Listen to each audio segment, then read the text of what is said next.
Aku awalnya adalah kakak seperguruan tertua satu-satunya di sekte, yang paling berpeluang menembus batas dunia fana, dan menjadi seorang santo. Namun, tulang dasarku dihancurkan, dan aku dikurung di tebing penyesalan untuk membersihkan hutan prasasti. Saat semua orang mengira aku akan mati di tebing penyesalan, aku justru bertemu dengan lelaki tua penjaga prasasti di tebing penyesalan. Dia memberitahuku bahwa tebing penyesalan sebenarnya adalah tempat paling misterius di sekte Yuhuamen. Karena di hutan sejuta prasasti di tebing penyesalan ini, setiap prasasti mengukir ilmu pamungkas seumur hidup para senior hebat. Setelah mendengarnya, secercah harapan pun muncul di hatiku. Namun tepat pada saat itu, penjaga prasasti tua itu justru memperingatkanku, jangan sekali-kali kau menelaah prasasti-prasasti ini dengan sepenuh hati.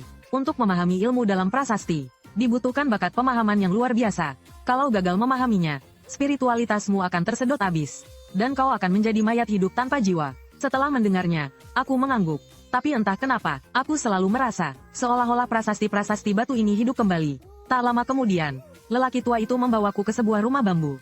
Ada 2 kamar di sana. Istirahatlah yang baik dulu. Aku akan pergi membersihkan prasasti-prasasti itu. Setelah ajalku tiba nanti, pekerjaan ini akan menjadi milikmu.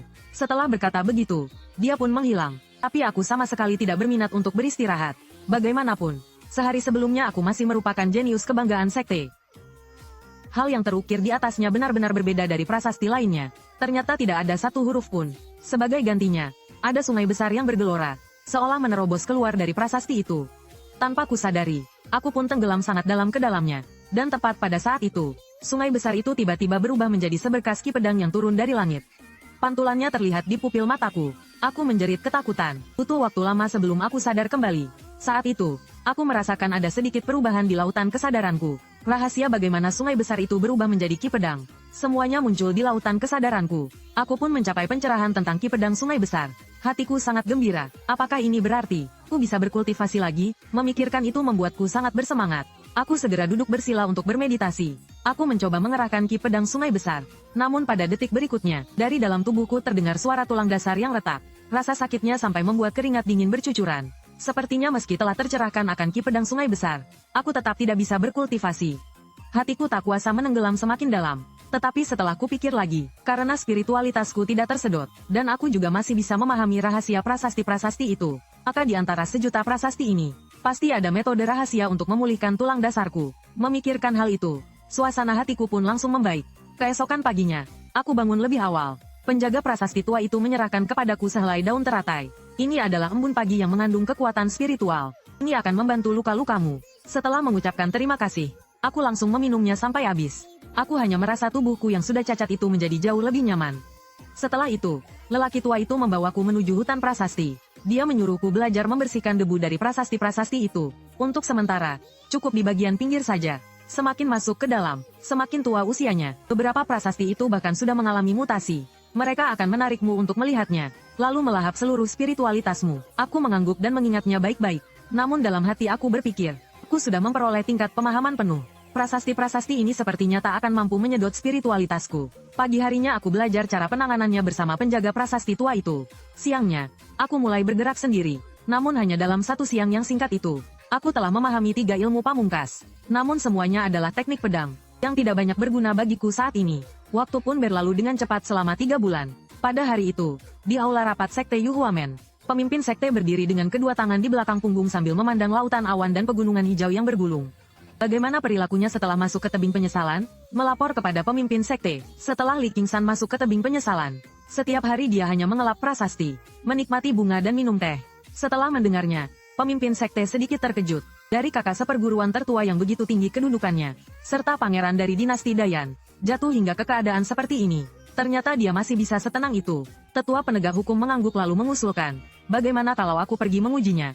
Untuk melihat apa sebenarnya yang ingin dia lakukan? Tidak perlu, kultivasi dan tulang dasarnya sudah dihancurkan. Apapun yang dia lakukan, dia tidak akan bisa mengubah akhir nasibnya. Hanya saja, sungguh disayangkan, Usao Bai puluhan tahun lalu, dan Li Qingshan puluhan tahun kemudian, keduanya adalah jenius yang berpeluang mematahkan belenggu para santo. Namun pada akhirnya, mereka sama-sama kalah. Karena kata cinta, pemimpin sekte yang berambut memutih menghela napas panjang. Setelah mendengarnya, ekspresi tetua penegak hukum pun berubah terharu. Dia teringat bahwa Wu Shaobai juga merupakan jenius tiada taraf dari sekte Yuhuamen.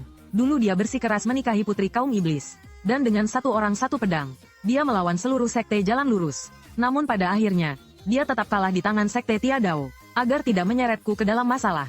Sekte Yu Huamen pun dengan sukarela menyegelnya ke dalam prasasti batu. Benar, meskipun King San belum tumbuh sampai ke tahap itu. Tetapi, karena tekanan dari Sekte Tiadao, aku tetap harus menjatuhkan hukuman padanya. Dua generasi jenius pada akhirnya sama-sama pergi ke tebing penyesalan. Pemimpin Sekte merasa sangat pedih. Di sisi lain, aku membersihkan hutan prasasti hari demi hari. Hari itu, setelah kembali ke rumah bambu, aku mendapati aura kehidupan penjaga prasasti tua itu sudah sangat lemah. Maka aku memutuskan untuk tidak pergi ke hutan prasasti lagi, dan menemaninya melewati sisa waktu terakhirnya. Pada saat itu, penjaga prasasti tua itu membuka matanya. Aku sudah menemani dia selama puluhan tahun. Aku berharap dia tidak pernah merasa kesepian. Setelah berkata begitu, dia pun bersandar pada prasasti itu. Dengan lemah, dia menunjuk ke tepi prasasti.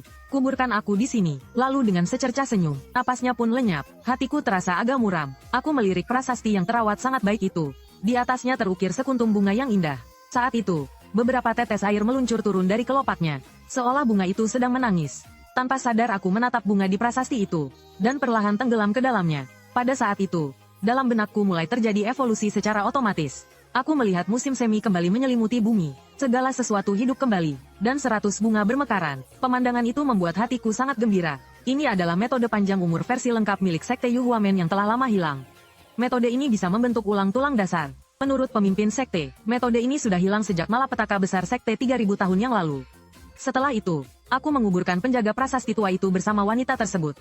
Aku membungkuk hormat dengan dalam. Lalu aku kembali ke rumah bambu dan mulai berlatih metode panjang umur. Tak lama kemudian, aku menyadari bahwa tulang dasarku bagaikan sebuah pohon besar, yang telah ditebas hingga pecah menjadi ribuan bahkan puluhan ribu bagian, dan berubah menjadi tumpukan kayu rusak di tanah.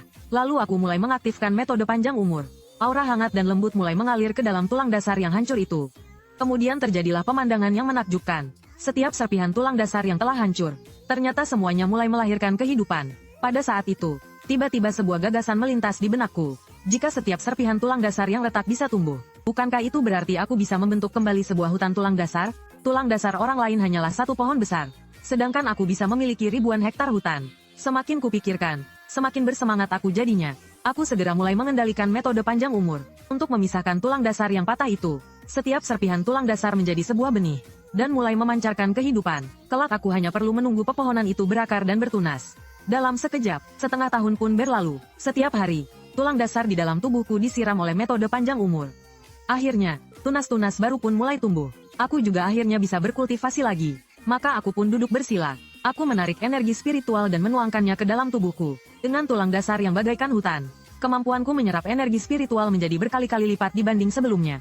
Hanya dalam satu pagi, aku sudah mencapai kesempurnaan besar alam penempaan tubuh. Kalau bukan karena tulang dasarku yang bagaikan hutan itu baru saja bertunas, dan hanya mampu menopang tingkat alam penempaan tubuh, aku bahkan bisa menembus hingga ke alam Siantian. Setelah itu, aku teringat pada teknik 5 hantu pengunci nyawa yang kupahami dari prasasti. Dengan itu, aku bisa memadatkan 5 pelayan hantu ganas untuk membantuku menangani urusan-urusan sepele. Sementara aku sendiri bisa punya lebih banyak waktu untuk berkultivasi. Saat itu juga, aku menggunakan Zeki yang dipadukan dengan energi Yin di dalam tubuhku untuk memadatkan 5 gumpalan aura jahat dunia bawah. Setelah diukir dan dibentuk dengan saksama, akhirnya semuanya terbentuk sempurna. Melihat 5 hantu di depanku, dengan wajah merah menyala, taring tajam, dan rupa yang garang menakutkan. Aku mengangguk puas, lalu aku memberikan perintah pertama. Bersihkan area sekitar rumah bambu. 5 hantu garang itu langsung terpaku di tempat. Bahkan wajah hantu mereka memperlihatkan kebingungan. Tuan, apakah Anda yang salah bicara? Atau kami yang salah dengar? Dengan senyum di wajah, aku mengulangi perintah itu sekali lagi. Setelah mendengarnya, wajah 5 hantu itu penuh rasa terhina. Lalu mereka diam-diam menahan aura ganas mereka, mengambil sapu dan kain lap, lalu mulai membersihkan area sekitar rumah bambu. Hari itu, aku berkultivasi seperti biasa. Tiba-tiba aku merasakan bahwa tebing penyesalan, yang selama ini tak pernah dikunjungi siapapun. Kedatangan tamu, kulihat seorang gadis muda menatapku dengan ekspresi yang rumit. Lalu dia berlari mendekat, memelukku, dan mulai terisak. Kakak, kamu sudah menderita. Aku merasakan kehangatan yang datang dari ikatan darah kami. Aku menepuk bahu adikku, yang juga merupakan putri ke-9 Kekaisaran Dayan. Bukankah kamu berada di Kekaisaran Dayan? Bagaimana bisa kamu datang ke Sekte Yu Huamen? Berita tentang kakak yang tertimpa musibah telah menyebar ke seluruh Kekaisaran Dayan. Istana pun murka. Kebetulan sekarang Sekte Yu Huamen sedang merekrut murid. Jadi aku datang. Lalu aku memohon kepada guru pemimpin sekte agar mengizinkanku bertemu kakak sekali. Putri ke-9 terus menangis tanpa henti. Kalau begitu, bakatmu pasti cukup bagus. Sampai bisa diterima sebagai murid oleh pemimpin sekte. Aku tersenyum sambil mengusap kepala Xiao Jiu. Aku pasti akan berlatih dengan giat, dan secepatnya mematahkan belenggu dunia fana, lalu menyelamatkan kakak keluar. Putri ke-9 mengangkat wajah kecilnya dengan penuh keteguhan. Setelah itu kami berbincang sebentar lagi. Barulah Xiao Jiu melambaikan tangan kecilnya dengan enggan untuk berpisah. Kakak, sampai jumpa. Aku akan berlatih dengan giat. Pada hari-hari berikutnya, aku tetap berkultivasi seperti biasa. 3 bulan kemudian, akhirnya aku menembus ke alam Grandmaster. Domain yang lahir darinya hampir bisa menutupi seluruh tebing penyesalan. Itu beberapa kali lebih luas daripada para ahli alam Grandmaster biasa. Pada hari itu, sambil memancing, aku mengamati dari dalam tubuh berbagai teknik yang sedang berkultivasi di atas hutan tulang dasarku. Setelah hampir setahun memahami semuanya, ternyata masih banyak bagian hutan tulang dasar yang belum terisi penuh. Tepat pada saat itu, domain Grandmasterku merasakan bahwa Xiao Jiu datang. Setelah berpisah selama 3 bulan, gadis kecil itu sudah menembus ke alam Xiantian. Sepertinya bakatnya memang benar-benar bagus. Gadis kecil itu menarikku dan mulai mengobrol. Lalu aku pun bertanya dengan santai. Belakangan ini, apakah ada hal menarik yang terjadi di sekte Yuhuamen? Xiao Jiu merebahkan diri di pangkuanku. Dengan mata terpejam, dia bergumam. Aku setiap hari cuma berkultivasi. Mana mungkin tahu ada hal menarik apa? 2 hari ini ada biksu dari negeri barat datang untuk mencari ajaran. Baru karena itu guru mengizinkanku datang menemui kakak. Biksu dari negeri barat, sambil mengepang rambut Xiao Jiu. Aku tidak mengerti, apa hubungan biksu dari negeri barat dengan sekte Yuhuamen. Aku pun tidak melanjutkan topik itu. Melihat Xiao Jiu yang sudah mulai masuk ke jalan kultivasi, aku memutuskan untuk mengajarkan metode panjang umur kepadanya. Xiao Jiu, kakak punya sebuah metode rahasia di sini. Latihlah sendiri, tapi jangan ceritakan kepada siapapun. Kalau tidak, kakak akan dihukum. Setelah mendengarnya, Xiao Jiu langsung setuju. Dia bahkan tidak bertanya metode rahasia apa itu. Dia hanya mempercayai kakaknya tanpa syarat. Baru saat senja, Xiao Jiu berhasil menjalankan metode panjang umur dengan lengkap 1 kali. Lalu dia menunjukkan ekspresi enggan berpisah. Kakak, lain kali aku datang lagi menemuimu ya. Aku memandangi kepergian Xiao Jiu. Aku menautkan tangan di belakang punggung dan bersiap kembali. Namun tepat pada saat itu, domain Grandmasterku merasakan ada seseorang menyusup ke tebing penyesalan.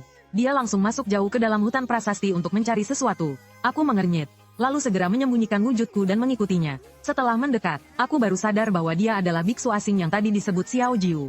Aku bersembunyi di dalam bayangan dan mengamatinya diam-diam, ingin melihat apa sebenarnya tujuan biksu itu. Terlihat biksu asing itu bergerak cepat melintasi hutan prasasti. Akhirnya, setelah mencari sepanjang hampir semalaman, dia tiba di depan sebuah prasasti yang terukir 3 patung Buddha. Akhirnya aku menemukan sutra Buddha 3 masa ini. Asalkan aku bisa memahami sutra ini, menyatukan wilayah barat bukanlah hal sulit lagi. Bahkan menyerang balik dataran tengah tinggal menunggu waktu. Nada suara biksu itu penuh dengan kegembiraan yang sulit disembunyikan. Saat itu, akhirnya aku mengerti tujuan si biksu. Aku pun memutuskan untuk tidak bersembunyi lagi.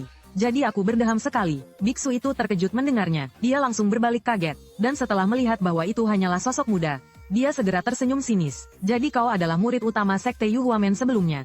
Pangeran Kekaisaran Dayan, yang kultivasi dan tulang dasarnya sudah dihancurkan itu. Ya, setelah mendengarnya, aku mengangguk. Aku tidak bersuara, karena kau ikut campur urusan ini. Maka maaf saja, hari ini akan menjadi hari kematianmu. Biksu itu menatapku dengan tatapan kejam. Mendengar itu, aku tersenyum tipis. Bahkan kalau aku mati, kau tetap tidak akan bisa membawa pergi sutra Buddha 3 masa. Karena ilmu pamungkas di prasasti ini tidak mudah untuk dipahami. Setelah mendengarnya, biksu itu sama sekali tidak percaya. Kau bilang aku tidak bisa memahaminya? Ini memang sejak awal adalah ilmu tertinggi dari wilayah barat kami. Setelah berkata begitu, dia pun menatap prasasti itu dengan serius. Dan mulai memahaminya. Bagaimanapun, di mata dunia luar aku hanyalah seorang cacat. Jadi dia tidak khawatir aku akan menyerangnya diam-diam. Saat dia sedang serius mencoba memahaminya, tiba-tiba terdengar jeritan menyakitkan. Dia memegangi kepalanya, seolah ada sesuatu yang tersedot keluar darinya. Aku tahu, itu adalah spiritualitas si biksu yang disedot oleh prasasti sutra Buddha 3 masa. Ini tidak mungkin, prasasti ini ternyata bisa menyedot spiritualitas. Biksu itu menatap prasasti itu dengan tidak percaya, lalu berbalik menatapku dengan marah. Aku akan membunuhmu, pasti kau yang bermain curang di balik semua ini. Setelah berkata begitu, dia melangkah maju, dan zeki yang dahsyat pun menyembur keluar. Kelima jarinya membentuk cakar. Namun aku hanya berdiri di sana dengan wajah tenang. Pada detik berikutnya, dari bayanganku, tiba-tiba melesat keluar 5 arwah ganas berwajah menyeramkan. Mereka adalah para hantu ganas, yang kubentuk dengan teknik 5 hantu pengunci nyawa. Saat ini, masing-masing dari mereka memiliki kekuatan setingkat Grandmaster. Lalu kelima hantu itu menyerang bersamaan. Hanya dengan satu serangan, biksu itu berubah menjadi sekerat daging yang berserakan di tanah. Aku menatap kelima hantu itu dengan jijik, sambil mengernyit. Kalau kalian yang membunuh orang, kalian juga harus bertanggung jawab membersihkan tempat ini. Tempat ini tidak boleh sampai ditemukan orang lain. Setelah mendengarnya, 5 hantu itu tercengang. Kalau dari awal bilang harus bersih-bersih, kami tidak akan membuatnya berceceran begini. Lalu mereka menatapku dengan memohon. Tetapi aku tidak memedulikan mereka. Ku langsung berjalan menuju prasasti Sutra Buddha Tiga Masa. Aku sangat ingin tahu seberapa kuat sebenarnya Sutra Buddha Tiga Masa ini. Lalu aku mengulurkan tangan dan menyentuh prasasti itu.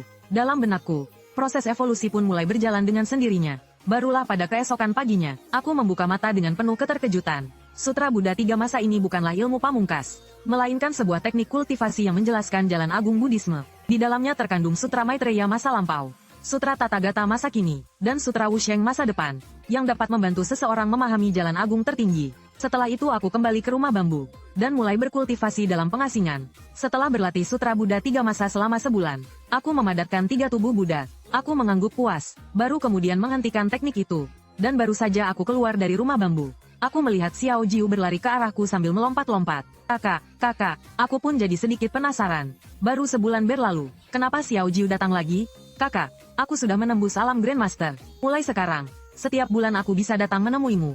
Xiao Jiu tersenyum cerah. Saat itu aku segera mengamati tingkat kultivasi Xiao Jiu. Meskipun cakupan domain Grandmasternya sangat kecil, tetapi memang benar dia sudah menembus alam Grandmaster. Lalu Xiao Jiu mendekat ke telingaku, dan berbisik, ini semua berkat metode rahasia kakak. Setelah mendengarnya, aku pun langsung mengerti. Ternyata ini adalah efek dari metode panjang umur, yang meningkatkan tulang dasar Xiao Jiu, sehingga kecepatan kultivasinya melesat sangat pesat. Setelah itu, aku tersenyum sambil menarik Xiao Jiu untuk minum teh dan mengobrol bersama. Pada saat itu, Xiao Jiu menepuk kantong penyimpanannya, dan mengeluarkan banyak buku. Kakak, mulai sekarang setiap bulan aku bisa datang ke tebing penyesalan sekali. Tapi kalau kakak merasa bosan di hari-hari biasa, kakak bisa membaca buku untuk mengusir bosan. Semua ini adalah salinan tulisan tangan yang kuambil dari pavilion kitab. Ku memandang ratusan gulungan buku itu, lalu menatap adikku yang begitu bersusah payah memikirkanku sambil tersenyum. Aku menggelengkan kepala. Setelah itu, Xiao Jiu menarikku untuk menemaninya bermain di tebing penyesalan cukup lama. Baru pada malam hari aku memandangi kepergian Xiao Jiu kembali ke sekte. Setelah malam tiba, aku dengan santai mengambil salah satu buku yang dibawa Xiao Jiu. Baru saja ku buka, aku langsung sangat tertarik dengan isi buku itu.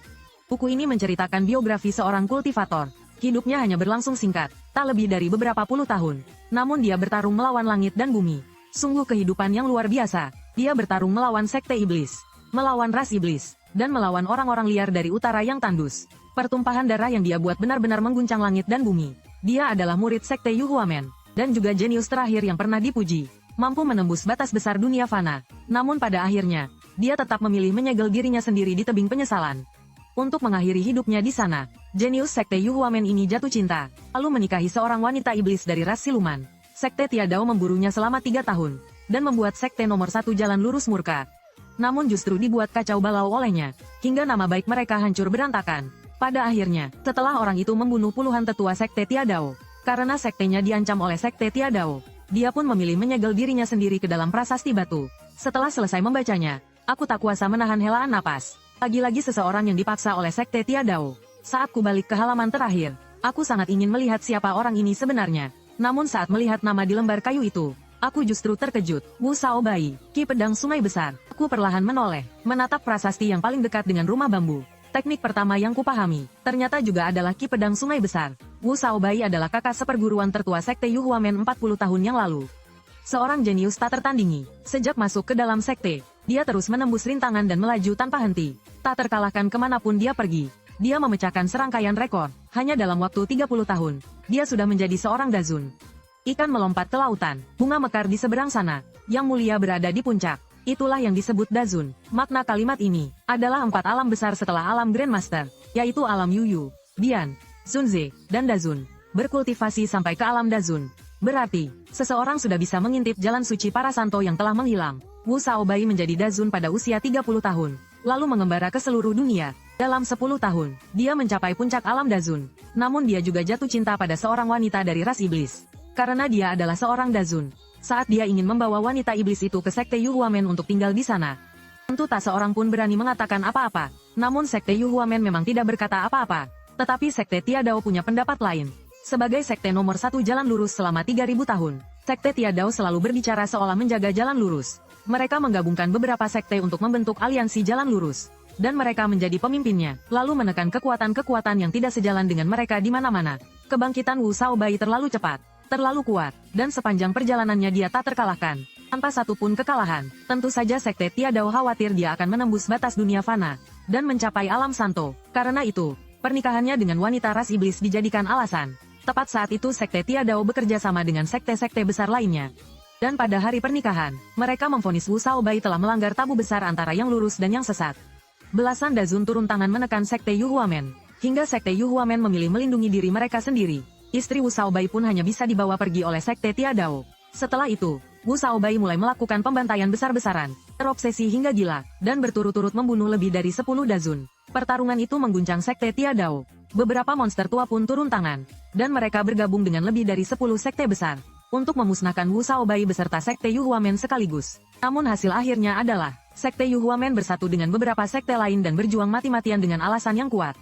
Mereka memasang formasi, ditambah lagi Wu Shaobai telah melihat situasi dengan jelas, dan tahu bahwa dirinya pasti akan mati. Maka dia dengan sukarela menyegel dirinya ke dalam prasasti batu. Seorang jenius generasi Sekte Yu Huamen pun gugur begitu saja, demi mencegah kabar bahwa sekte mereka sendiri telah kehilangan. Lebih dari 10 dazun menyebar keluar.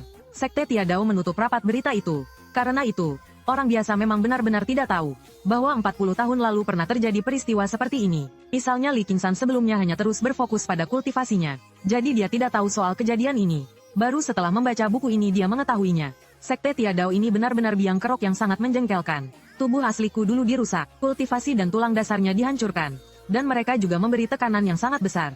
Kalau tidak, Sekte Yu Huamen pasti bisa melindungi Li Qingshan. Setelah selesai membaca buku itu, aku mengerutkan kening.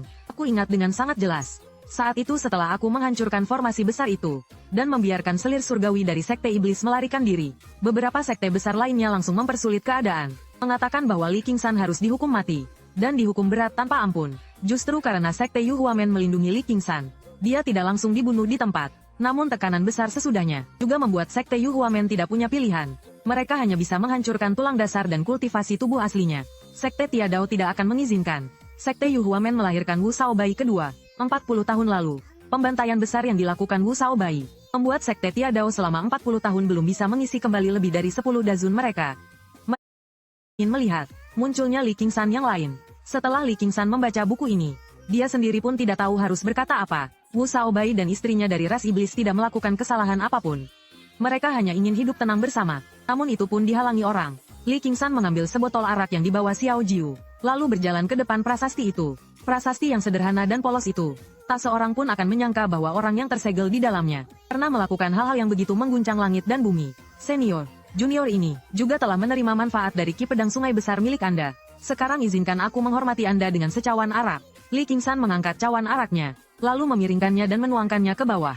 Keduanya bukan hanya punya bakat yang mirip, akhir nasib mereka pun hampir sama. Wu Shaobai tersegel di dalam prasasti batu karena seorang wanita ras iblis, dan gugur dengan suram. Li Qingshan dihancurkan tulang dasarnya karena selir surgawi dari Sekte Iblis, lalu dihukum menghadap dinding di tebing penyesalan. Harus diakui, nasib Sekte Yu Huamen memang buruk. Dua jenius berturut-turut hancur seperti ini. Setelah Li Qingshan selesai menghormati dengan arak, dan hendak pergi setelah bersembahyang, tiba-tiba di depan matanya muncul sebaris tulisan. Karena kamu bersembahyang dengan tulus. Beberapa potongan gambar dari masa lalu telah terpicu. Apakah ingin menontonnya? Li Qingshan langsung memilih ya. Dia memang ingin melihat apa yang bisa dia saksikan. Tiba-tiba, di depan mata Li Qingshan, muncul banyak sekali gambar yang melintas dengan cepat. Semuanya bergerak secepat lentera kuda berputar. Pada akhirnya, gambar itu berhenti pada seorang pemuda. Pemuda itu memiliki alis setajam pedang dan mata berbintang, berpakaian seperti pengantin.